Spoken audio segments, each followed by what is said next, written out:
നമ്മൾ കോളേജിൽ കയറിയ തൊട്ട് പറയുന്നതാണ് ഗവി ട്രിപ്പ് പോകണമെന്ന്. പക്ഷേ ആ ട്രിപ്പ് ഇങ്ങനൊരു ട്രിപ്പ് ആവുമെന്ന് സത്യം പറഞ്ഞാൽ നമ്മൾ വിചാരിച്ചില്ല. ഇതിൻ്റെ വേ എങ്ങനെയാന്ന് പറഞ്ഞാൽ ട്രിവാൻഡ്രം ടു പത്തനംതിട്ട, പത്തനംതിട്ട ടു ഗവി, ഇതാണ് നമുക്ക് ബസ് റൂട്ട് ഉള്ളത്. സോ നമ്മൾ ട്രിവാൻഡ്രത്ത് നിന്ന് ബസ്സൊക്കെ റിസർവ് ചെയ്തിട്ടാണ് പോയത്. സോ നമുക്ക് സീറ്റ് ഉണ്ടായിരുന്നു. നമ്മൾ നേരെ പത്തനംതിട്ട പോയി. ഈ പോകുന്നതിൻ്റെ ഇടയിൽ തന്നെ ഫുഡാണല്ലോ മെയിൻ. നമ്മൾ ആദ്യം തന്നെ എലയപ്പോണ് കഴിച്ചത്. രാത്രി 10:45 ബസ്സിലാണ് നമ്മൾ കയറിയത്.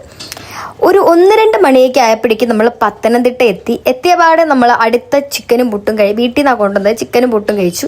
അതെല്ലാം കഴിച്ച് കഴിഞ്ഞ് 5 മണി വരെ നമുക്ക് സമയമുണ്ട് ബസ് വരാനായിട്ട്. സോ 5 മണി വരെ നമ്മളവിടെ കാര്യങ്ങൾ പറഞ്ഞു അത് നോക്കി ഇത് നോക്കി ഇങ്ങനെ ഇരിക്കുകയായിരുന്നു.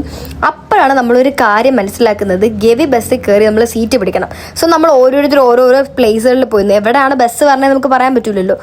പക്ഷേ എക്സ്പെക്റ്റേഷൻ വിസ് റിയാലിറ്റി എന്ന് പറഞ്ഞ പോലെ ഈ ബസ് കഴിയുന്ന ടൈം മുതൽ ബസ് അവിടെ കിടക്കുമ്പോഴേ ആൾക്കാർ കയറി ഫില്ല് ചെയ്യും. ആ കാര്യം നമുക്ക് അറിഞ്ഞേ കൂടായിരുന്നു. ഡിപ്പോയിൽ വന്നപ്പോഴേക്കും നമ്മുടെ ബസ് ഫുള്ള് നിറഞ്ഞു.